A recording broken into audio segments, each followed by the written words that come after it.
This channel does not promote any violent, harmful, or illegal activities. All content provided by this channel is meant for an educational purpose only.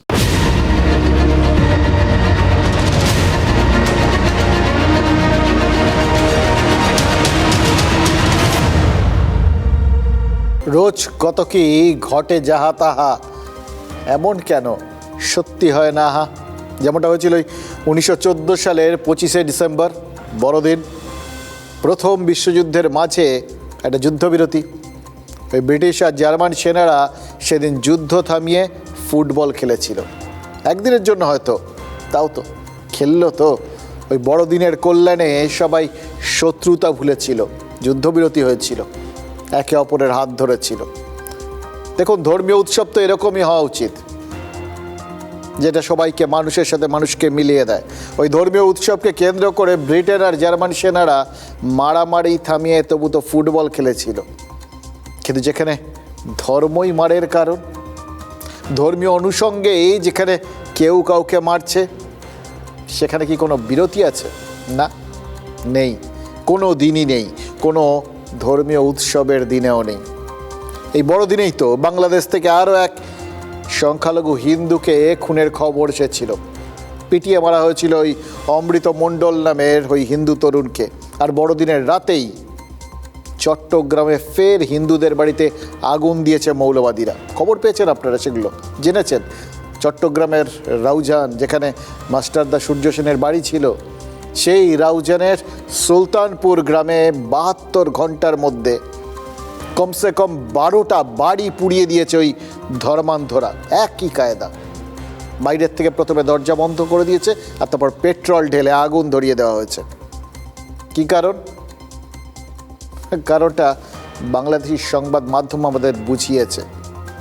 ওই ভোটের আগে রাউজানের হিন্দুদের ভীত সন্ত্রস্ত করে তোলা, এটাই একমাত্র উদ্দেশ্য। এবার হঠাৎ এরকম প্রয়োজনটা পড়লো কেন? এটা কি ওই যে ধারাবাহিকতা গত বছরের জুলাই মাসের পর থেকে আমরা দেখছি, সেটাই? ওই শুধু ভয় দেখিয়ে তাদের ঘর বাড়ি দখল ঠকল করা? শুধু ঘর বাড়ি দখল করা নয়, এর পেছনে অনেক বড় উদ্দেশ্য রয়েছে। এই আগুন লাগিয়ে জ্যান্ত পুড়িয়ে মেরে গোটা এলাকায় ভয়ের পরিবেশ তৈরি করা ছাড়া আসলে আর কোনো কারণ নেই। এবার এত ভয়ের দরকার কেন? কারণ ভোট। রাউজানের মোট ভোটার সংখ্যা 4 লক্ষের মতো, আর তার মধ্যে প্রায় 1 লক্ষ হিন্দু ভোটার রয়েছে। এবার এই ভোটাররা যে আগামী নির্বাচনে ওই মৌলবাদের হাতে তামাক খাওয়া বাংলাদেশ নাগরিক পার্টি, মানে যেটা ওই যারা আন্দোলন করেছিল শেখ হাসিনাকে দেশ থেকে উৎখাত করার যারা মূল রূপকার, তারা যে পার্টিটা তৈরি করেছে সেইটা, অথবা মৌলবাদের আতুরঘর জামাতে ইসলাম, এদের যে কাউকে ভোট দেবে না, এটা তো খুব মোটামুটি পরিষ্কার। তাহলে কাকে দেবে? আওয়ামী লীগ নেই। তাহলে এই হিন্দুদের ভোটটা একজোট হয়ে বিএনপির বাক্সে যাওয়ার সম্ভাবনা ছিল। সেটা হলে আর মৌলবাদের রমরমা কী করে হবে? সেটা যাতে না হয়, সেটা নিশ্চিত করতেই নাকি এই ধারাবাহিক হামলা করা হচ্ছে, ভয় দেখিয়ে রাখা হচ্ছে। এটা ট্রেলার। যদি ভোটটা ওদিকে যায়, এটা আসল মুভিতে পরিণত হবে। আমরা বলছি না, বাংলাদেশের সংবাদ মাধ্যমই এটা নিশ্চিত করছে।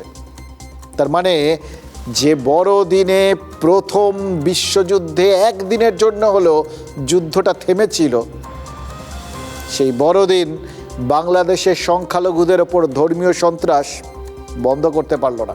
এবং কেন পারল না সেটাও পরিষ্কার।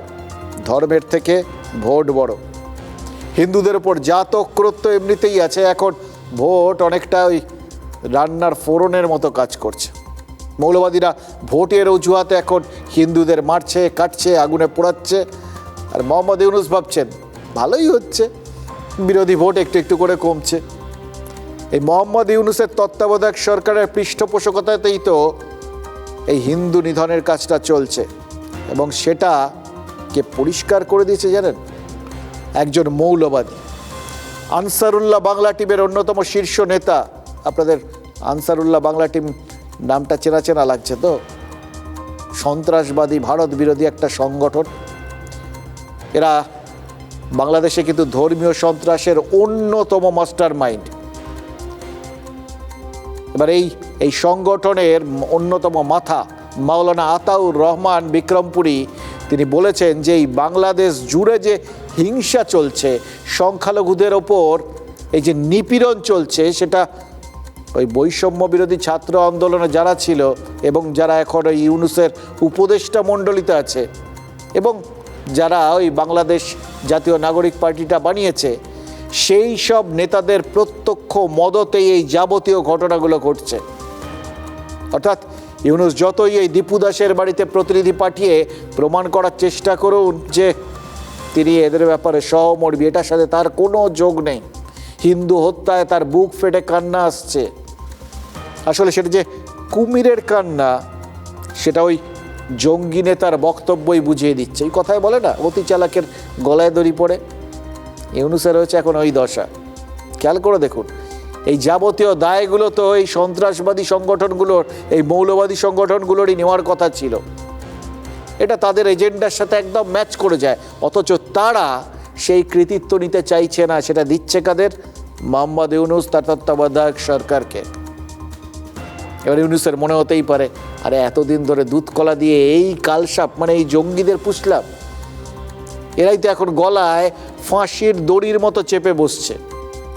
আসলে শয়তানের অক্ষ তো শয়তানি প্রমাণ করে দেয়। ওই বললাম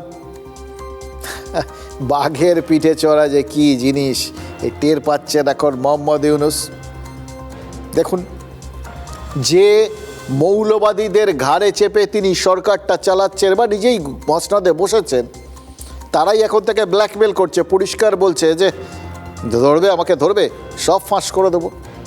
মোহাম্মদ ইউনূস এখন হয়তো ভাবছেন ওই আতাউর বিক্রমপুরীকে গ্রেফতারের অর্ডারটায় সই না করলেই হয়তো ভালো হতো, কী দরকার ছিল আর একটা জঙ্গি চারপাশে ঘুরে বেড়াতো, কিন্তু ধরা পড়ে তো এই সমস্ত কিছু ফাঁস করে দিচ্ছে। স্বার্থে আঘাত লাগলে কেউ কাউকে ছাড়ে না, জানেন তো। দিন তিনেক আগে ভারত বিরোধী ওই জঙ্গিকে ঢাকার নরসিংদীর থেকে গ্রেফতার করা হয়েছে এবং তাকে ওই হিন্দু হত্যার অন্যতম কাণ্ডারি বলে শুধু নয়, ওই ইউনূস বিক্রমপুরীকে গ্রেফতারের নির্দেশ দিয়েছিলেন সংবাদ মাধ্যম আর সাংস্কৃতিক প্রতিষ্ঠানগুলোতে হামলার কারণে।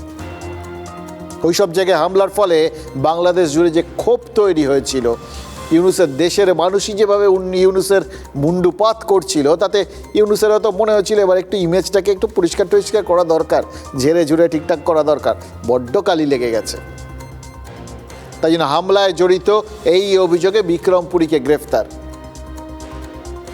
এবার আমরা নর্মালি জানি যে এই ধরনের গ্রেপ্তার টেপ্তারগুলো আইওয়াশ হয়, কিন্তু যারা ধর্মান্ধ, যারা ক্ষমতার গর্বে বলিয়ান, যারা ধরাকে স্বরাজ্ঞান করছে, তাদের কাছে তো এটা ইগো হার্ট হওয়ার মতো ব্যাপার। কি এত কিছু করলাম, ওকে ক্ষমতায় বসালাম, এবার আমরা যা করছি তাতে হস্তক্ষেপ করছি, গ্রেপ্তার করছে, এত বড় সাহস।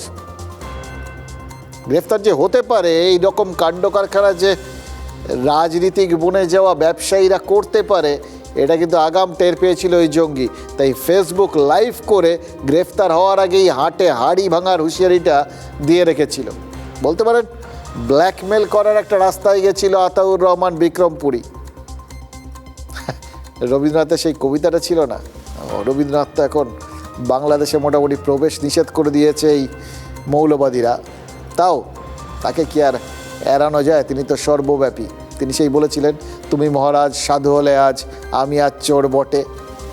আমি নিশ্চিত বিক্রমপুরী কবিতাটা পড়েনি, আর যদি পড়েও থাকে হয়তো রবীন্দ্রনাথ বলে এটাকে কখনো বলবে না, কিন্তু যে ঢঙে সে কথাগুলো বলছিল তাতে তো ওই চারটে লাইনই মনে পড়ে যায়। যে দোষে তাকে গ্রেফতার করা হবে, সেই একই দোষে যে ইউনূসের বহু ঘনিষ্ঠই দোষী, এবং তাকে গ্রেফতার করলে এক যাত্রায় পৃথক ফল যাতে না হয়, ওই তাদেরও যাতে গ্রেফতার করা হয়, এটা সেই সময় সে পরিষ্কার বলে দিয়ে গেছে। এবার এদের সাঙ্গপাঙ্গ আছে, এদের অনুগামী আছে, এবার তারাও যদি এটা চারপাশে ছড়াতে শুরু করে, কি চাপ বলুন তো। এই তত্ত্বাবধায়ক সরকারে যারা বসে আছেন তারাই এই সমস্ত কাণ্ড কারখানা করেছেন, এটা বলে তাদের গ্রেফতার করা যায় নাকি? যায় না যে সেটা ওই আতাউর জানেন, কিন্তু এটা কি জানেন তো, বেসিক্যালি এটা ওই ইউনুসের সঙ্গে এক জঙ্গির একটু মান অভিমান আর কি, সম্পর্কের টানাপোড়েন হয় না। কারণ আতাউর জানে ইউনুস তাদের নিজেদের লোকই ভাবে। গত সপ্তাহে ওই ওসমান হাদিকে যেদিন কবর দেওয়া হয়, সেদিন আততায়ীর গুলিতে নিহত ওই হাদির শোকে যেরকম ইউনুস সামিল হয়েছিলেন, সেই একই শোভাযাত্রা মানে শেষ যাত্রা, সেখানে তো আতাউর রহমান বিক্রমপুরী আর আরেক আনসারুল জঙ্গি জসিমউদ্দিন রহমানিও ছিল। সেই ভিডিওটাও আজকে ফাঁস হয়ে গেছে। মানে একটা নয়, ইউনুসের গলায় এখন একাধিক ফাঁস লাগছে। এবং সব থেকে বড় ফাঁসটা বোধহয় আমাদের বিদেশ মন্ত্রক আজ পড়িয়েছে। বিদেশ মন্ত্রকের মুখপাত্র রণধীর জয়সওয়াল বলেছেন, দীপু দাস বা অমৃত মণ্ডলদের মতো হিন্দুদের খুন, চট্টগ্রামের রাউজানে হিন্দুদের বাড়িতে আগুন লাগানোর ঘটনাকে অপপ্রচার বলে বাংলাদেশ চালাতে পারে না। এগুলো বাস্তব। এবং ভারত আশা করে হিন্দু হত্যা, হিন্দু নিপীড়ন বন্ধে ইউনুস শুধু আর মুখের কথা নয়, এবার কাজও করবেন। ইউনুস যাতে কিছু করে দেখানোর উৎসাহ পান, তার জন্য যথেষ্ট রসদের ব্যবস্থাও করেছে আমাদের বিদেশ মন্ত্রক। কী করেছে জানেন? ভারত তথ্য পরিসংখ্যান দিয়ে বলে দিয়েছে যে গত 1.5 বছরে, মানে যে 1.5 বছর বাংলাদেশে এই অন্তর্বর্তী সরকার রয়েছে, সেই 1.5 বছরে 2900টা সংখ্যালঘু নির্যাতনের ঘটনা ঘটেছে, মানে প্রায় 3000। বা যখন এত নির্দিষ্ট করে কোনো কিছু বলা হয়, তখন তো বোঝাই যায় এত তথ্য প্রমাণ সংগ্রহ কেউ এমনি এমনি করেনি। ফলে ইউনুসের আর নাকে সর্ষের তেল দিয়ে ঘুমানোর খুব একটা সুযোগ নেই, এটা কিন্তু পরিষ্কার। बांग्लादेश में अल्पसंख्यकों, जिसपे हिंदू भी हैं, ईसाई भी हैं, बौद्ध धर्म के लोग भी हैं, उनके खिलाफ लगातार हिंसा हो रही है। ये एक गंभीर चिंता का विषय है। हाल ही में मेमनसिंह में एक हिंदू युवा की हत्या हुई, उसकी हम घोर निंदा करते हैं। हम ये भी उम्मीद करते हैं कि अपराधियों को जल्द से जल्द कटघरे में लाया जाएगा। और आपको जैसे बताया मैंने कि स्वतंत्र सूत्रों के अनुसार पिछले इस अंतरिम सरकार के कार्यकाल में 2900 ऐसे वारदात सामने आई हैं जो हत्या से संबंधित है, या आगजनी से हो, या ज़मीन हड़पने के मामले से हो। Rishabh, regarding anti-India rhetoric, you would have seen also in the last several days we have issued a couple of or more than couple of statements.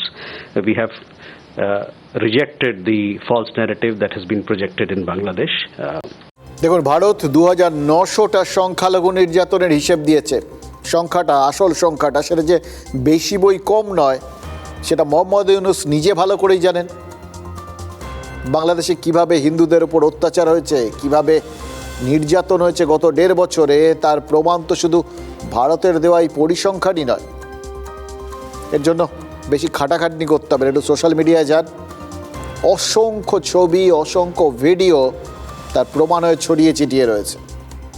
গত জুলাই মাসের একটা ভিডিও এই মুহূর্তে যেমন ভাইরাল হচ্ছে। ভিডিওরই একটা মজা, কখন যে সবার সামনে চলে আসে এবং সবার কাছে পৌঁছে যায়, সেটা চট করে বোঝা যায় না। আমরা বলি এখন ভাইরাল হয়েছে, কিন্তু ছিল, অন্তরালে চাপা পড়ে গেছিল, হয়তো আরও অনেক এরকম ঘটনার ভিড়ে চাপা পড়ে গেছিল, এখন সামনে এসে গেছে। ওই ভিডিওতে কি দেখা যাচ্ছে জানেন? দেখা যেটা যাচ্ছে সেটা খুব ভালোভাবে দেখতে পারবেন না, মানে দেখাটা সম্ভব না। ওই ঠিক দীপু দাসের ক্ষেত্রটায় যেরকম ভেতরে ভেতরে একটা অস্বস্তি হচ্ছিল, একটা ভয়ঙ্কর অশান্তি লাগছিল দেখতে, এটাও তো সেরকমই। বাংলাদেশের মাটিতে এক হিন্দু মহিলাকে ফেলে এলো পাথারি মারছে এক মৌলবাদী মুসলিম। মহিলা কাঁদছেন, কিন্তু মার বন্ধ হচ্ছে না। এমনকি আরেকজন, যিনি হয়তো একটু লুকিয়ে এই অত্যাচারের ভিডিও করছিলেন, তাকে দেখতে পেয়ে আরেকজন মৌলবাদী অস্ত্র হাতে তেড়ে গেছে। পারলে যে প্রাণে মেরে ফেলতো, সেটা ওই ভিডিও দেখেই বোঝা যাচ্ছে। এবং ওই ভিডিওটা বন্ধ করার পর ওই মহিলার কী হয়েছে সেটাও বোঝা যাচ্ছে না। হয়তো এর পরের পর্যায়টাই ওই অস্ত্রের আঘাত। দেখুন, বাংলাদেশের তরফে বলা হতে পারে এই ভিডিও ঠিক না, এই ভিডিও ঠিক বেঠিক জানি না, এসছে, আমরা আপনাদের দেখালাম। কিন্তু যদি ওটা কোনো হিন্দু মহিলা নাও হয়ে থাকে, একজন মহিলার ওপর ওই অত্যাচার এইভাবে সেটা তো বাংলাদেশের মাটিতে হচ্ছে। এটা কখন হয়? যখন মৌলবাদ এইরকমভাবে মাথাচাড়া দেয় এবং যখন শাসক সেসব দেখেও না দেখার ভান করে, যখন শাসক আর মৌলবাদী আম আর দুধের মতো মিলেমিশে এক হয়ে যায়, তখনই তো এরকমভাবে সংখ্যালঘুরা আঁটির মতো গড়াগড়ি খায়। দেখুন, ইউনূসের রাজত্বে বাংলাদেশের মানুষ নন, মৌলবাদীরাই নিজেদের রাজা মনে করছে এবং তাদের রাজার রাজত্বে বা রাজার অরাজকত্বে সাধারণ মানুষের এইরকমই নিদারুণ একটা অবস্থা। তাই ভারতের আজকের বিবৃতি নিঃসন্দেহে বাংলাদেশি হিন্দুদের সঙ্গে সঙ্গে দেশের সাধারণ মানুষকেও সাহস দেবে, আশ্বস্ত করবে। এই যে কদিন ধরে বারবার সবাই প্রশ্ন করছিলেন যে বাংলাদেশে হিন্দু নির্যাতন চলছে দেখেও ভারত কেন সরকারি স্তরে কোনো বার্তা দিচ্ছে না, কেন দিল্লিতে নিযুক্ত বাংলাদেশের হাই কমিশনারকে দুবার তলব করা ছাড়া কোনো পদক্ষেপ করছে না, কেন অপেক্ষা করে বসে আছে ওই শিশুপালের 100টা অপরাধ ক্ষমা করার মতো যেটা শ্রীকৃষ্ণ করেছিলেন। শ্রীকৃষ্ণ তো তাও 100টা অপরাধ হয়ে যাওয়ার পর সুদর্শন চক্র ছুঁড়ে তার মাথা কেটে দিয়েছিলেন। ভারত কবে সেটা করবে? বাংলাদেশের কটা অপরাধ ভারত ক্ষমা করবে? এই কথাগুলোই তো চারপাশ থেকে শোনা যাচ্ছিল। এমনকি শুভেন্দু অধিকারীর মতো বিজেপি নেতাও বলছিলেন বাংলাদেশকে বাগে আনতে 71-এর মতো ভূমিকা নিতে হবে ভারতকে। তখন কূটনৈতিক স্তরে ভারতের এই বার্তাটা প্রমাণ করছে ভারত চোখ বন্ধ করে নেই। আজ কূটনৈতিক বার্তা গেছে ওই বিদেশ মন্ত্রকের মুখপাত্রের তরফে। আগামীকাল যে আরেকটু বেশি কিছু ওই ইউনূসের কপালে লেখা নেই সেটা তো হলফ করে বলা যাচ্ছে না, কারণ ভারত সরকার জানে ঘরের কাছে যে পড়শিরা বসত করছে তাদের মধ্যে বাংলাদেশি হিন্দুদের এখন ভারতের সাহায্যই সব থেকে বেশি দরকার। যারা রোজ মৌলবাদের আগুনে পুড়ছে তারা তো এই পোকামাকড়ের মতো এই আগুনের সাথে সন্ধি করতে পারেন না, বরং বোঝাচ্ছেন তারা এই মুহূর্তে ইউনূসের বাংলাদেশে মৌলবাদের যে খাঁচা আছে সেই খাঁচা ভাঙার মতো সাহস বা দম তাদের আছে। কেন বলছি? এত কিছু হচ্ছে, এত অত্যাচার, তারপরেও ঢাকায় মানববন্ধন করেছেন বাংলাদেশি হিন্দুরা, মিছিল করেছেন। ইউনূসের সম্ভবত বুঝতে অসুবিধা হচ্ছে না, জানেন তো, যে এই জঙ্গি বিক্রমপুরী সে তার কফিনে আরেকটা পেরেক মেরে দিয়েছে। বাকি পেরেকগুলো তার দেশের সংখ্যালঘু মানুষের হাতে রয়েছে এবং হয়তো তার দলে দেশের সাধারণ মানুষের হাতেও রয়েছে। এই অবস্থায় বাংলাদেশের ঘাড়ে সওয়ার হয়ে এ রাজ্যে স্বার্থ চরিতার্থ করার যে সুযোগটা এখানকার রাজনীতি পাচ্ছে এটাও তো আমরা দেখতে পাচ্ছি।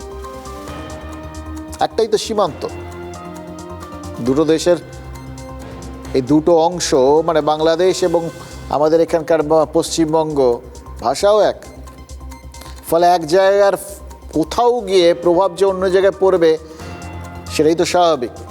বিশেষ করে ওখানে যখন যারা সংখ্যালঘু হিন্দু তারা এখানে সংখ্যাগুরু, ওখানে যারা সংখ্যাগুরু মুসলিম তারা এখানে সংখ্যালঘু, এবং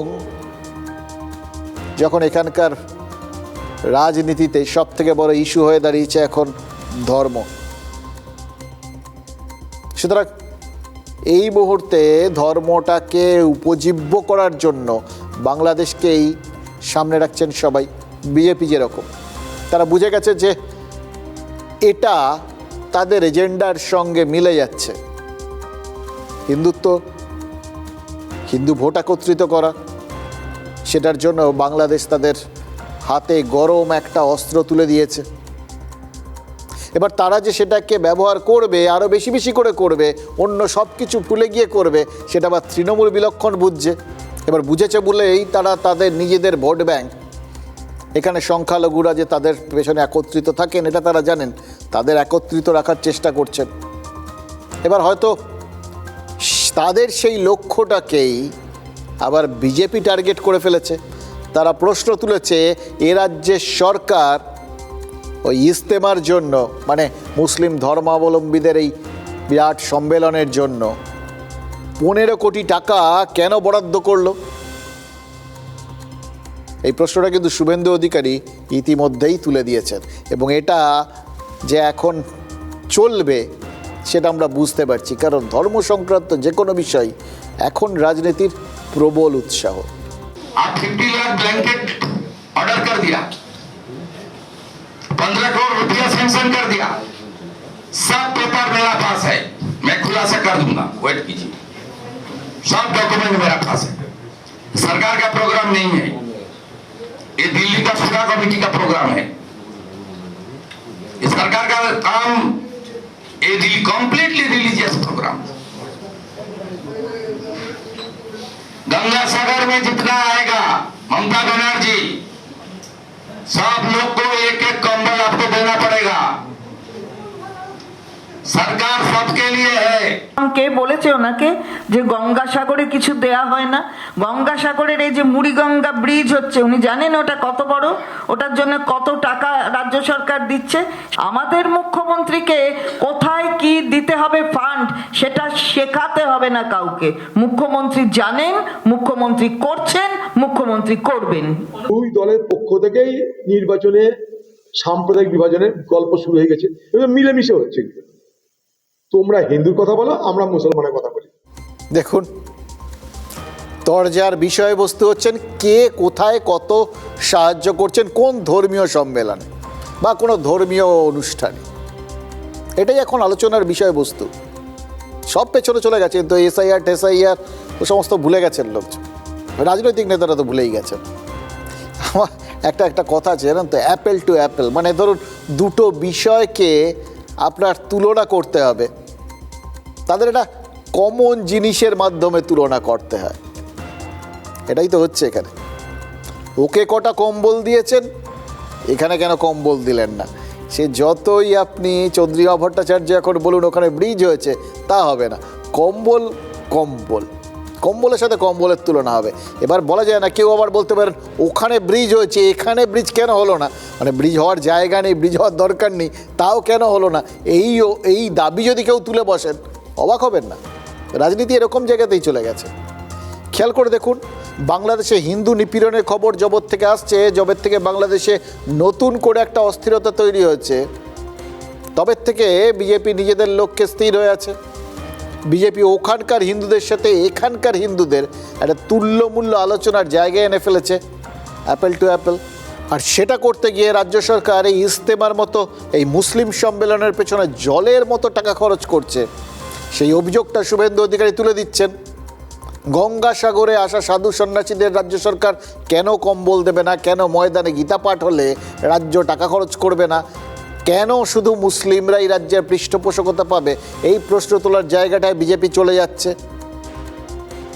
এবার দেখুন, তার বদলে তৃণমূলের বলার তো জায়গা থাকতেই পারে, তারা এই করেছেন সেই করেছেন, যেরকম চন্দ্রিমা ভট্টাচার্য বললেন, কিন্তু সেটা তো পরে বলছেন। তার আগে বিজেপি তো তাদের প্রশ্ন তোলার জায়গাটা কমপ্লিট করে চলে যাচ্ছে। এই প্রশ্ন তুলে দেওয়াটাই তো আসল। যদিও বিজেপি নেতারা জানেন যে তাদের এই হিন্দু মুসলিম ন্যারেটিভে আর কিছু হোক চাই না হোক, রাজ্যে কিন্তু বেশ কিছু নতুন মন্দির তৈরি হয়ে গেছে। হ্যাঁ, এবার হয়তো মসজিদও তৈরি হবে। আর এই সমস্ত মন্দিরের সঙ্গে সরাসরি না হলেও একটু ঘুরপথে সরকারি পৃষ্ঠপোষকতার ছোঁয়া যে রয়েছে, সেটাও কেউ অস্বীকার করছেন না। তার কারণ হচ্ছে যে তৈরির পেছনে তো কিছু উদ্দেশ্য আছে, কিছু তো লাভ নেবেন। এত খেটে খুঁটে বানিয়ে যদি কোনো লাভ না আসে তাহলে করার কি মানে আছে? ফলে হাতটা তো কেউ না কেউ ছুঁয়ে রাখবেনই আর কি।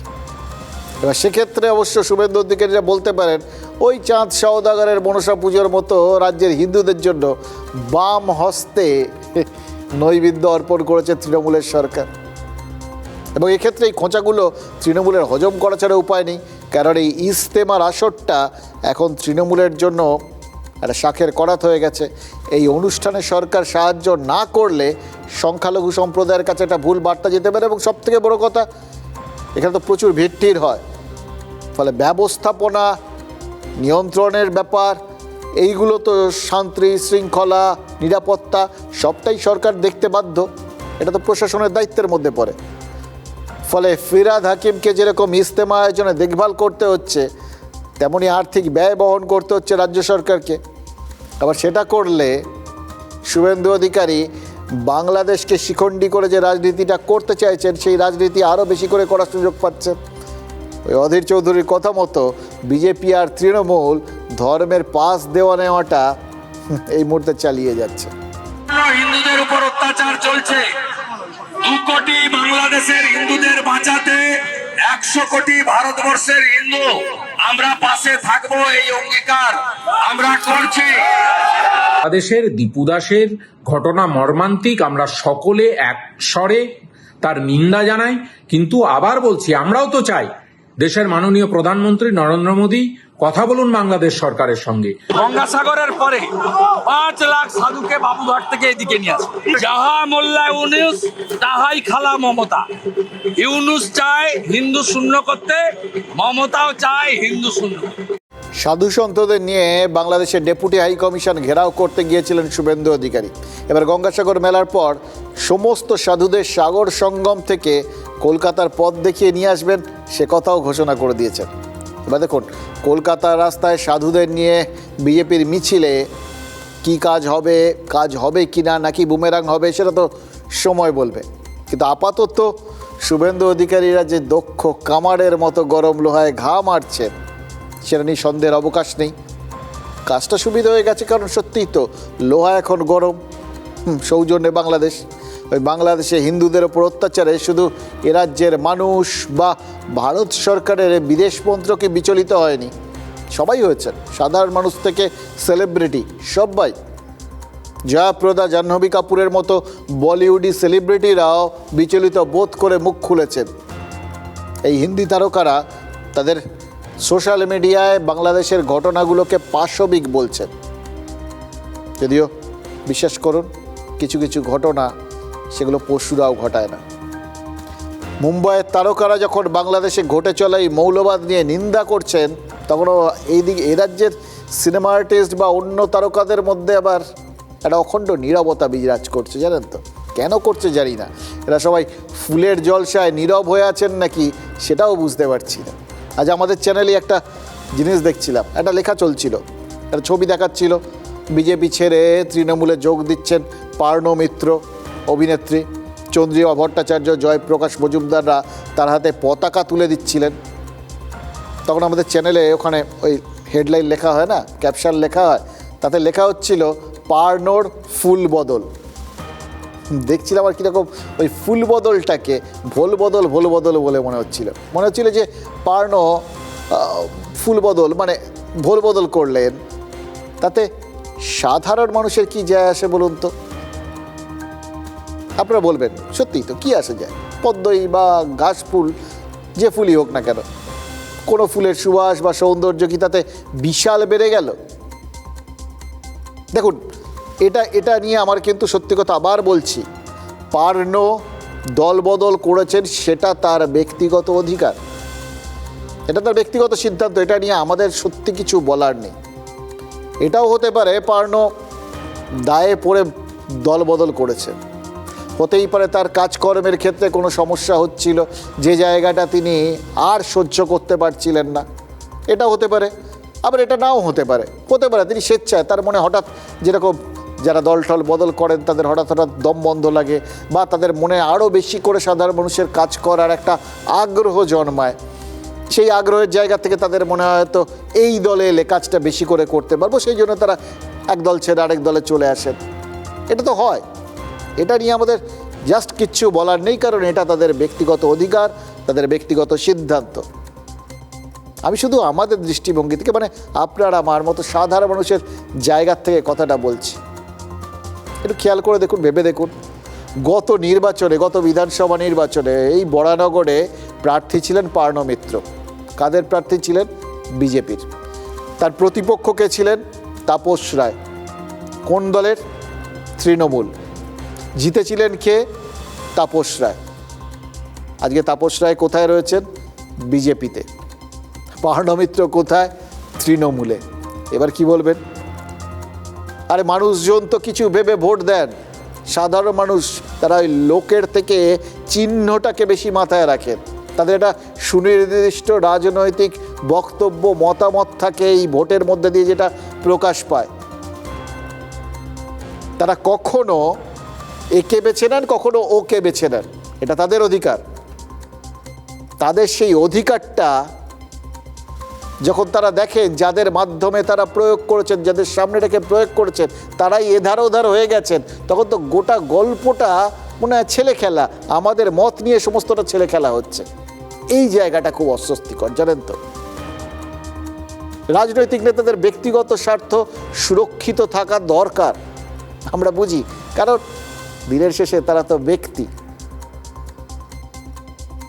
এবার যে অভিনেতার থেকে যারা নেতা হতে চান তাদের স্বার্থ সেই জন্য সুরক্ষিত হোক, সেটা নিয়েও কোনো প্রশ্ন করছি না। শুধু জানতে চাইছি, জানেন তো, সাধারণ মানুষকে এইভাবে বিভ্রান্তিতে ফেলে না দিলে এই যারাই রাজনীতির সংস্পর্শে আছেন তাদেরকে একটু ভাত হজম হয় না? আমি জাস্ট কাজ করতে চাই।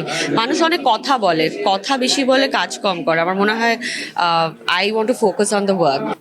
মানুষের জন্য যে কাজ, মানুষের পাশে থাকার কাজ, একজন নাগরিক হিসেবে যেটা তার মূল কর্তব্য, সেই কর্তব্য সম্পর্কেও সচেতন পান্ন। রাজনৈতিক দল অভিনেতা অভিনেত্রীতে ভরে যাচ্ছে, তাও আবার মমতা ব্যানার্জির ডেডিকেটেড মানে উৎসর্গীকৃত তৃণমূল কর্মীর সর্বনাশ হলো। হচ্ছে জলের মতো, মানে ওকে এইভাবে বিভিন্ন গ্লাসে ভরে দেওয়ার যে একটা ব্যাপার, বিভিন্ন শেপ নিয়ে নিচ্ছে, এটা মানে আমার ওর সঙ্গে না করলে ভালো হতো এই সব আর কি। তো যাই হোক, ও ভালো থাকুক, আমি এইটুকু চাই। দেখুন, পার্নো মিত্রর বক্তব্যটা কিন্তু আমার সঠিক লেগেছে। উনি বলেছেন উনি কাজ করতে চান। এবার কি কাজ করতে চান, সেটা কাজ করা মানে যারা অভিনেতা অভিনেত্রী তারা যে অভিনয়টা করেন সেটাকে তারা কাজ বলেন। কাজ করা বন্ধ হয়ে যায়, কাজ পান না, এটাও হয়। আবার হতে পারে তিনি মানুষের জন্য কাজ করার কথাও বলেছিলেন। তাহলে নিশ্চয়ই এই মাঝের সময়টায় ভোটে হেরে যাওয়ার পর কাজ করার চেষ্টা করেছেন তিনি সাধারণ মানুষের জন্য। করতে গিয়ে হয়তো দেখেছেন পারেননি, সেই জন্যই হয়তো দল বদলান, এগুলো হতে পারে। কিন্তু দেখুন, এই রাজনৈতিক আঙিনায় এই অভিনেতা অভিনেত্রীরা যখন এসে নেতা নেত্রী বনে যান, তখনই হচ্ছে একটা অন্য জিনিস হয়। এই যে সবাই বলছিলেন না কেন আসছেন, তাপস রায় বিরক্তি প্রকাশ করলেন, আসলে তাদের আসাটা দরকার।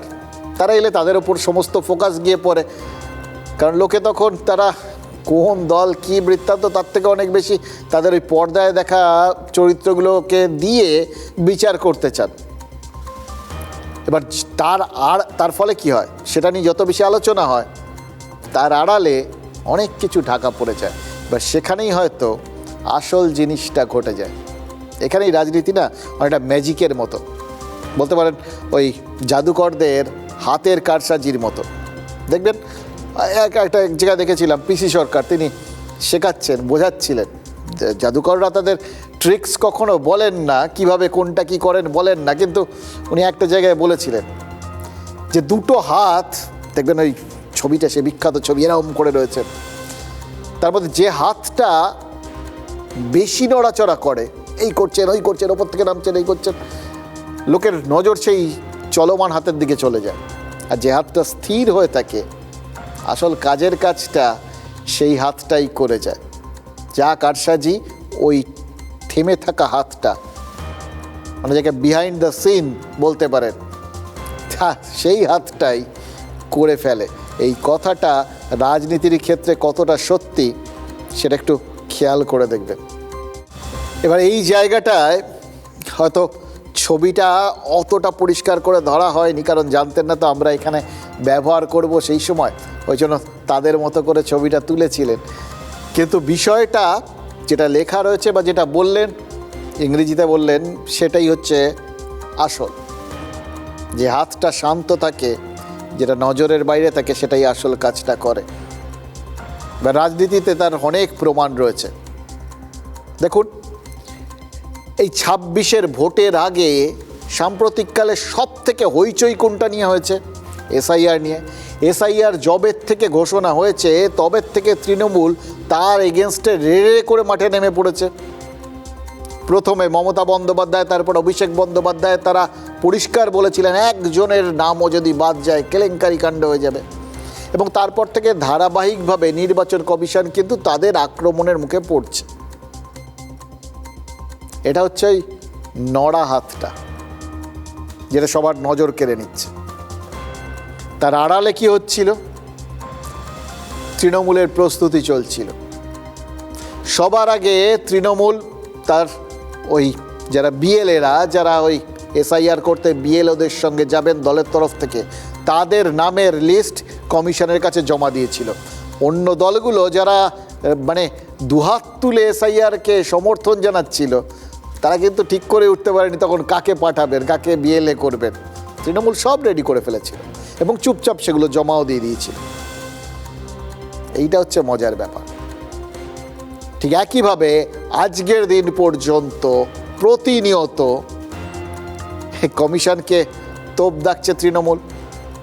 এই যে WBCS অফিসার বা বিএলও, যে যেখানে যারা যারা ওই কমিশনের কাজে এসআইআর এর কাজে যাচ্ছেন, এবার শুনানি শুরু হবে, ওরা দায়িত্ব পাচ্ছেন, তাদের বিশাল দায়িত্ব থাকছে। এবার তাদের মুখ্যমন্ত্রী বার্তা দিয়েছেন, যেটা নিয়ে বিজেপি বলেছে আসলে চাপে রাখতে বার্তা দিয়েছেন, হুঁশিয়ারি দিয়েছেন যে আপনাদের থাকতে হবে তো সরকারের আন্ডারেই। বিরাট হইচই হচ্ছে এই ব্যাপারগুলো নিয়ে। এই WBCS অফিসারদের সংগঠন তারা আবার চিঠি দিয়েছেন কমিশনকে। এগুলো হচ্ছে, সবাই দেখছে কি তোলপাড় কাণ্ড, কি কেলেঙ্কারি কাণ্ড, হইচই হল্লা গুল্লা সব চলছে। এই তলায় তলায় সংগঠনটা তৈরি রাখার কাজটা, এই ভোটের প্রস্তুতি সেরে রাখার কাজটা প্রতি মুহূর্তে সামলে যাচ্ছেন তৃণমূলের সেনাপতি অভিষেক। আজই তার ভার্চুয়াল বার্তা শুনলেন দলের প্রায় 15,000-এর মতো নেতাকর্মী। এবার নতুন বছরের শুরুর থেকেই উত্তরবঙ্গে অভিষেক ভোট প্রচার অভিযান শুরু করছেন। প্রচারে থাকবে এই 3 দফার মমতা সরকারের উন্নয়নের খতিয়ান, যার নাম দেওয়া হচ্ছে উন্নয়নের পাঁচালী। এবং সেই প্রচারে দলের ছোট বড় বিভিন্ন স্তরের নেতারা কে কি বলবেন, কি করবেন, কোথায় যাবেন, আজকের বৈঠকে সেটা চূড়ান্ত করে দিয়েছেন তিনি। মানে একদম সুনির্দিষ্ট একটা SOP তৈরি করে দেওয়া, মানে সবার জন্য একটা হ্যান্ডবুক, এইটা মেনেই করতে হবে। প্রথমে এই করবেন, এর বাড়িতে যাবেন, গিয়ে এইভাবে মমতা সরকারের সাফল্য তুলে ধরবেন। ঠিক হচ্ছে, সমাজে মতামত তৈরি করতে পারেন, মানে সমাজে গণ্যমান্য যে মানুষজন, তাদের হাতে গিয়ে এই 15 বছরের রিপোর্ট কার্ডটা তুলে দেওয়া হবে, যার নাম দেওয়া হবে আজীবনের সাথী। সেখানে জন্ম থেকে মৃত্যু পর্যন্ত একজন মানুষের জীবনের বিভিন্ন পর্যায়ে এবং বিভিন্ন পরিস্থিতিতে সরকার কীরকমভাবে বিভিন্ন যে সামাজিক সুরক্ষা প্রকল্পগুলো তৈরি করেছে বা ওই কোনো কোনো ক্ষেত্রে ভাতা টাতার ব্যবস্থা করেছে, তার যাবতীয় খতিয়ান থাকবে। অর্থাৎ সোজা কথায় রিপোর্ট কার্ড। অভিনবভাবে এই কৌশল দিয়ে ভোটের আগে জনসংযোগে সবাইকেই পেছনে ফেলে দিতে চাইছে তৃণমূল। খেয়াল করে দেখুন, এই প্রচার আর জনসংযোগের সঙ্গে এসআইআর এর শেষ ল্যাপে সেখানেও কিন্তু দলকে এগিয়ে রাখার কাজটা করে যাচ্ছেন তারা। তৃণমূলের বিএলও 2দের দিয়ে সেই রণকৌশল পাকা করে ফেলেছেন তিনি। আজকের পর ফের 28 তারিখে ভার্চুয়াল বৈঠক করবেন তৃণমূল সেনাপতি। সেখানে বার্তা দেবেন দলের প্রায় 1 লক্ষ বিএলএ 2দের। এবার এর আগে মমতা বন্দ্যোপাধ্যায় নেতাজি ইন্ডোরে বার্তা দিয়েছিলেন, কিন্তু সেটা ছিল কলকাতা আর আশেপাশের 40টা বিধানসভার জন্য। সেই কাজটাই এবার রাজ্য জুড়ে করবেন। অর্থাৎ ধাপে ধাপে তলায় তলায় ভোটের যে প্রস্তুতি, সেটা কিন্তু তৃণমূল করে চলেছে। ফলে যতই ওপরের হাতটা দেখুন, যতই ভাবুন এরা নিজেদের এই এসআইআরের বিরোধিতাতেই মত্ত করে রেখেছে এবং এটাতেই নিশ্চয়ই ওদের জয় পরাজয় সমস্ত কিছু নির্ভর করছে, এরকম একটা ওদের মধ্যে কি একটা উত্তেজনা, এই জন্য কি ওদের মধ্যে একটা মরিয়া ভাব, এগুলো সব ওপরে ওপরে। আর নিচের তলায় একটা ভোটে জেতার জন্য যেটা করার দরকার, সেই কাজটা কিন্তু তারা করে চলেছেন। অর্থাৎ ভোটের ফল কী হবে সেটা তো মানুষের ইচ্ছের ওপর নির্ভর করবে, কিন্তু ভোটটা কিন্তু শুধু আবেগ দিয়ে হয় না, সংগঠন দিয়ে হয়। সেই মূল মন্ত্রের থেকে কিন্তু সরছে না তৃণমূল। এটা কিন্তু বাকিদের জন্য এটা বার্তা বা শিক্ষাও বলতে পারে। বাংলার উন্নয়ন খতিয়ান অভিষেক ব্যানার্জিকে দেখাতে হবে না। বাংলার একটা রিক্সা চালায় যে ভাই সেও জানে, আর যে একটা বাচ্চা ছেলে স্কুলে যাচ্ছে সেও জানে। দেখুন, উন্নয়নের পাঁচালি বাজিয়ে এখন তৃণমূল কংগ্রেস পাড়ায় পাড়ায় ঘুরে বেড়াচ্ছে। ওই পাঁচালি উন্নয়নের পাঁচালি নয়, ওটা চুরির পাঁচালি। কোথায় কোথায় তৃণমূল চুরি করেছে তার হিসেব দেয়া আছে। আমরা ওটাই নোট করে দেখাবো যে ওখানে কোথায় কোথায় কোন নেতা কত কাটমানি খেয়েছে। ওটা চুরির পাঁচালি, ওটা উন্নয়নের পাঁচালি নয়। দেখুন, ধর্ম মানুষের নৈতিক উন্নতির জন্য, ভয়ের শাসনের জন্য নয়। আর তেমনি এসআইআর ভোটার তালিকা সংশোধনের জন্য, ভয় দেখানোর জন্য নয়। না না, এটা আমাদের বক্তব্য না, এদেরও কোর্ট। প্রথম কথাটা, যেটা প্রথম লাইনটা, সেটা ডিরোজিয়ের, হেনরি লুই ভিভিয়ান ডিরোজিও। আর তারপরের কথাটা, ওটা আজ দলীয় জনপ্রতিনিধিদের বোঝালেন অভিষেক বন্দ্যোপাধ্যায়। ডিরোজিও কিন্তু মাত্র 22 বছর বয়সে এই আজকের দিনেই কলকাতায় প্রয়াত হয়েছিলেন। বাংলার নবজাগরণের অন্যতম পথিকৃৎ ডিরোজিওর জন্ম মৃত্যু দুটোই কলকাতায়, যদিও তিনি ভারতীয় ছিলেন না, ছিলেন পর্তুগিজ বংশোদ্ভূত। কিন্তু আজ বেঁচে থাকলে তার নামও ওই শুনানির তালিকায় থাকতো। ডিরোজিওরা বেঁচে গেছেন, তাদের এ সমস্ত ডাকঠাক পেতে হয়নি। কিন্তু তারা যে ভারতীয়, কাজের মাধ্যমে ভারতীয় হয়ে গেছিলেন, এটা নিয়েও তো কোনো সংশয় নেই। তাদের ভারতীয়ত্ব নিয়ে অ্যাটলিস্ট কেউ প্রশ্ন তোলার জায়গায় পৌঁছতে পারবেন না, এটা ভেবেই ভালো লাগছে, জানেন তো। কিন্তু যাদের সংশয় আছে, যাদের ওই শুনানিতে ডাকা হয়েছে, তাদের কাল থেকে কিন্তু অগ্নি পরীক্ষায় নামতে হচ্ছে। পবিত্রতা প্রমাণে সীতার অগ্নিকুণ্ডে ঝাঁপের মতোই নাগরিকদের ওই বৈধতা প্রমাণে কাল থেকে ওই এসআইআরের লাইনে দাঁড়াতে হবে, শুনানির লাইন। শুনানির দ্বিতীয় ধাপে সুনামির পূর্বাভাসও আছে। কেন বলছি? কম বেশি 1 মাস সময়, প্রায় 32 লক্ষ মানুষের পরীক্ষা। সন্দেহজনকের তালিকাটা, মানে কোটির ওপর যেটা রয়েছে, সেটা এর বাইরে, সেটাও পরীক্ষা করার কাজটা একদম প্যারালালি চলছে, সমান্তরালভাবে চলছে। তার জন্য লোক দিতে হচ্ছে। মজাটা হলো, এই যে প্রথম পরীক্ষার্থী এবং পরীক্ষক দুজনেই আসলে পরীক্ষায় বসছে। যারা শুনানিতে যাবেন তাদের পরীক্ষা দিয়ে প্রমাণ করতে হবে তারা বৈধ। ফেল করলে অনুপ্রবেশকারীর তকমা লেগে যাবে এবং তাতে পরবর্তীতে দেশ ছাড়া হওয়ার একটা আশঙ্কা থাকছে। আর যারা পরীক্ষা নেবেন, মানে কমিশন, তাদেরও তো বড় পরীক্ষাটা কাল থেকেই শুরু হচ্ছে। ভেবে দেখুন, একদিনে একজন সর্বোচ্চ 150 জনের শুনানি করতে হবে তাদের, এক একটা টেবিলে। একজন আধিকারিককে দিনে 150 জনের নথি যাচাই করতে হবে। 8 ঘন্টার বদলে একটা 10 ঘন্টা কাজ করলেও 600 মিনিট। এক মুহূর্ত সময় নষ্ট না করলেও 150 জনের জন্য 600 মিনিট, মানে একজনকে যাচাইয়ের জন্য সর্বোচ্চ 4 মিনিট। বাথরুম যাওয়া, খাবার খাওয়া, এগুলোর সময় তো বাদই দিলাম। সে বুঝতে পারছেন, যিনি একজনের জীবন মৃত্যু পরীক্ষা করবেন তার পরীক্ষাটা কতটা কঠিন। এই শুনানিতেই থাকবেন রাজ্য সরকারি কর্মীরা, দায়িত্বে কেন্দ্রীয় সরকারি আধিকারিকরাও। একজন করবেন, আরেকজন দেখবেন। তেল আর জল পাশাপাশি মেশে, এটাও কিন্তু চ্যালেঞ্জ একটা কমিশনের। এবার তার মধ্যে কাল থেকে যারা শুনানিতে যাবেন তাদের অনেকেই আবার নিজেদের বৈধ প্রমাণপত্রের চেয়ে কমিশনের পক্ষপাত, দুষ্টতা বা ভুল প্রমাণের জন্য বেশি সচেষ্ট হবেন। সেটা নিয়ে তো পরিস্থিতি উত্তপ্ত হতে পারে। যেরকম খণ্ডঘোষের ওই তৃণমূল বিধায়ক নবীন চন্দ্র বাগ, তার পরিবারের নামে নোটিশ এসছে। মানে শুনানির আগে মেজাজটা কোথায় চলে গেছে বিধায়ক মশাইয়ের, বুঝতে পারছেন? তিনি তো স্পষ্ট বলে দিচ্ছেন যে এতেই প্রমাণ হচ্ছে কমিশন বিজেপির হয়ে খেলছে। মানে শুনানির খেলাটা যে টান হবে, এটা কিন্তু একদম কনফার্ম। যে নির্বাচন কমিশনার যেভাবে আজকে হেনস্থা করছে, আমার মা কিন্তু খুব আতঙ্কিত। আমরা ভেবেছিলাম হয়তো 2002 সালে নাম আছে, নিশ্চয়ই হিয়ারিংয়ে ডাকবে না, কিন্তু আজকে সকালবেলায় বিউরোরা এসে হিয়ারিংয়ের জন্য নোটিশ দিয়ে গেছে। আমার পরিবারের আছে, কিন্তু আমার ভাইয়ের নাম 2002 সালে আছে, ভাইয়ের স্ত্রীর নাম 2002 সালে আছে, তাদেরও কিন্তু শুনানি ডেকে পাঠিয়েছে। এটা চক্রান্ত, একদম বিজেপির পুরো চক্রান্ত। আমরা ধরুন তৃণমূল কংগ্রেসের একজন বিধায়ক, সেই হিসেবে চক্রান্ত করে আমার মাকে মেন্টালি টর্চারিং করা হচ্ছে এবং আমার পরিবারকে। ওনার বাড়ির, ওনার ভাইয়ের বউ এবং ওনার মায়ের নামের কোনো সমস্যা থাকায় ওনাদেরকে হেয়ারিংয়ে ডেকেছেন বিয়ে।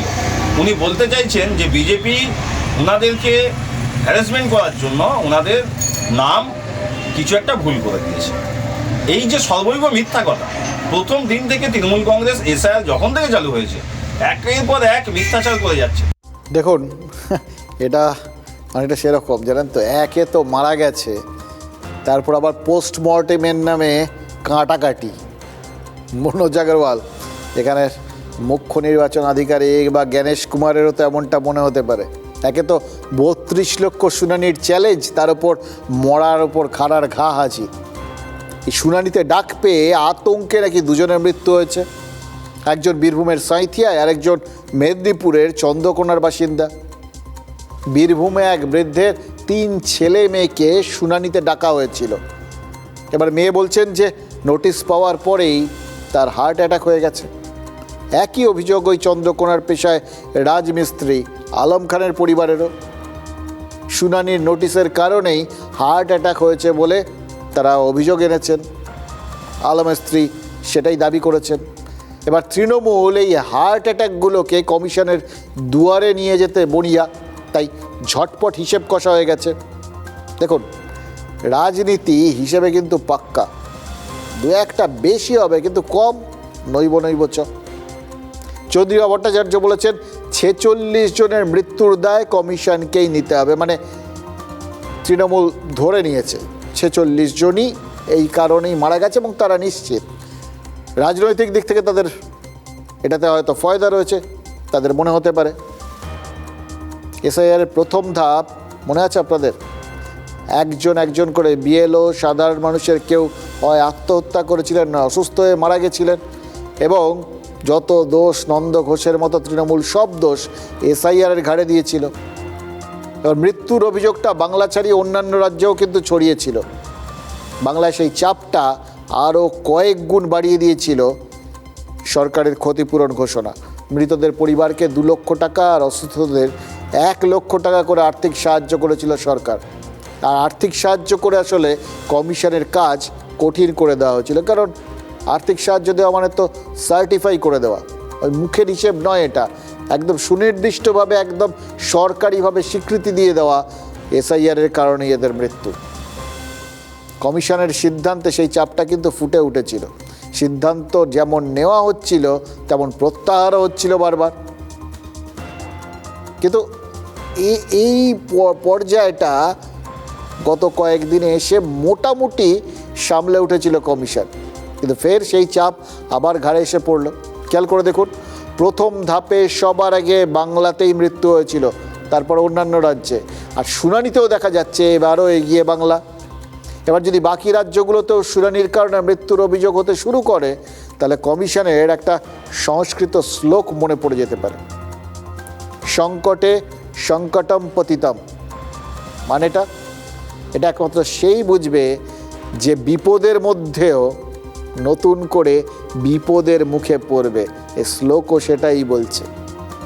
আধার কার্ড পাই নাই, আধার কার্ড করেছিল, আধার কার্ডও পাইনি, তার জন্য আর এসআইয়ের মানে কোনো কাগজই জমা লাইনি। কাগজ টাকা ফেরত নিয়ে এসেছিল বাড়ি। অনলাইন চিন্তা করো না গো, যা হবে দেখা যাবে, তুমি অত কেন ভেঙে পড়ছো। চিন্তা করে করে আমার আব্বা সন্ধ্যেবেলায় হার্ট অ্যাটাক করেছে। ওই হার্ট অ্যাটাক এটা এসেছিল, নোটিশটা এসেছিল, ওই হার্ট অ্যাটাক দেখে ওইটা ইন্তেকাল করে। যখন নোটিশ দিতে গেছিলাম উনি একটু আতঙ্কগ্রস্ত ছিলেন, ভয়ে ছিলেন। তারপরে হঠাৎ শুনি যে তিনি মারা গেছেন। একটা ভয়ের ক্ষেত্র তৈরি হয়েছে, আর এর দায় সম্পূর্ণভাবে নির্বাচন কমিশনের। শ্রীযুক্ত জ্ঞানেশ কুমার, তাকে তো এই দায় নিতেই হবে।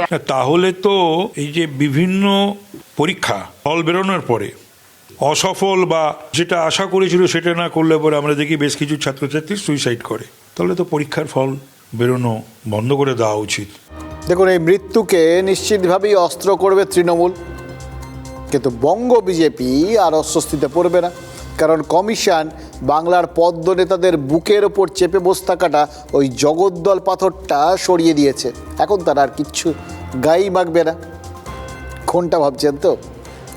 ওই সিএর মাধ্যমে যারা নাগরিকত্বের সার্টিফিকেট পেয়েছেন তারাও এবার 6 নম্বর ফর্মটা ফিল আপ করতে পারবেন। 6 নম্বর ফর্ম মানে নতুন যারা ওই ভোটার হওয়ার জন্য আবেদন করবেন সেই ফর্মটা, এটা কমিশন জানিয়ে দিয়েছে। এর মানেটা কি? যে সমস্ত মতুয়া সিএ ফর্ম পূরণ করে নাগরিক হয়েছেন বা হবেন তারা ভোটার তালিকায় নাম তুলতে পারবেন এবং তার জন্য তার প্রামাণ্য হিসেবে ওই সার্টিফিকেটটাই যথেষ্ট। এবার দেখুন, মতুয়াদের এই যে যাদের এই সার্টিফিকেটটা যারা পেলেন তারা বিজেপির কথায় সিএর জন্য আবেদন করেছিলেন।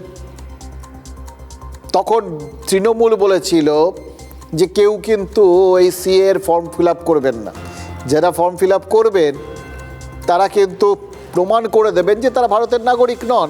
তাহলে এখন যে সমস্ত সুযোগ সুবিধা পাচ্ছেন সেগুলো সব কাটা যাবে এবং আলটিমেটলি আপনাদের দেশ ছাড়া করে দেবে, ডিটেনশন ক্যাম্পে যেতে হবে। এবার এই বক্তব্যে বহু মতুয়া তারা বিশ্বাসও করেছিলেন। সব মিলিয়ে একটা বিভ্রান্তি তৈরি হয়েছিল। তো দুটো বড় দল, এক দল বলছে করুন, আরেক দল বলছেন করবেন না। এবার সেই জায়গাতে দাঁড়িয়ে আজকে ওই 2019 থেকে চলা রাজনৈতিক যুদ্ধে ধরে নিতে হবে যে তৃণমূলকে হারাতে পারল বিজেপি। এখন যারা ওই তৃণমূলের কথা শুনে সিএর ফর্ম ফিল আপ করেননি তারা চাপে পড়ে যাবেন। তাদের রাগটা গিয়ে পড়তে পারে তৃণমূলের ওপরে যে তোমাদের কথায় তো আমরা ফর্মটা ফিল আপ করলাম না, যদি ফর্ম ফিল আপ করে ফেলতাম তাহলে আজকে দিব্যি নামটা তুলে ফেলতে পারতাম।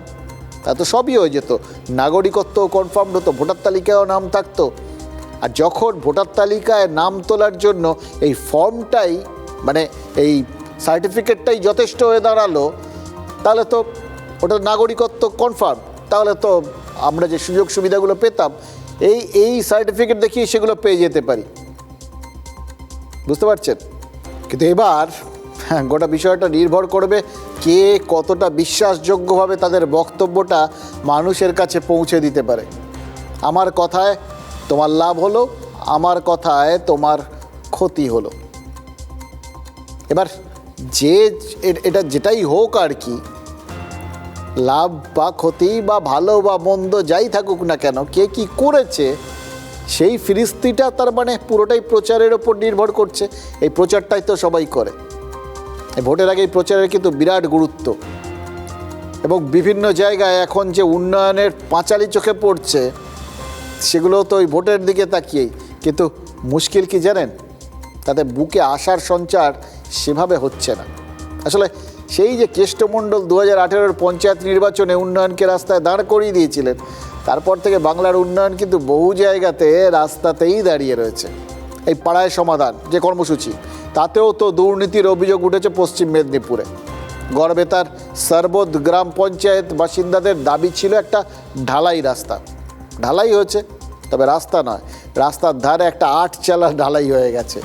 মানে 20% কাজও করা হয়নি, অথচ প্রকল্প বাস্তবায়নের বোর্ড টাঙিয়ে দেওয়া হয়েছে। আর কিছু তো হয়েছে, লোকে বোঝে না। দক্ষিণ দিনাজপুরের পতিরাম গ্রাম পঞ্চায়েতে করদাতাদের টাকায় এমন ক্যালভার্ট তৈরি হয়েছে যে হাত বোলালেই ঝুরঝুর করে বালি ঝরে পড়ছে। বালিতে সিমেন্ট কেমন বোঝানো মানে মিশানো হয়েছে সেটা আবার কল্পনা করে নিন। এগুলো তবু চোরাগোপ্তা চুরি। মালদার চাঁচলে প্রকাশ্যে নম্বরহীন ট্র্যাক্টরে করে মাটি পাচার হয়ে যাচ্ছে, আর মাটি ভর্তি ট্র্যাক্টরের চাপে উন্নয়নের রাস্তার পিচ উঠে গিয়ে বড় বড় গর্ত তৈরি হয়ে গেছে। আর সেই গর্তে এলাকার মানুষ পড়ে আছাড় খাচ্ছেন, হোঁচট খাচ্ছেন, কিন্তু দেখার কেউ নেই, কারণ সকলে দেখবে কি করে, ওই বাংলাদেশের দিকে তাকিয়ে রয়েছে। তাই ভাবলাম আমরা বরঞ্চ একটু আয়না ধরি সবার সামনে, যদি কারোর নজরে পড়ে।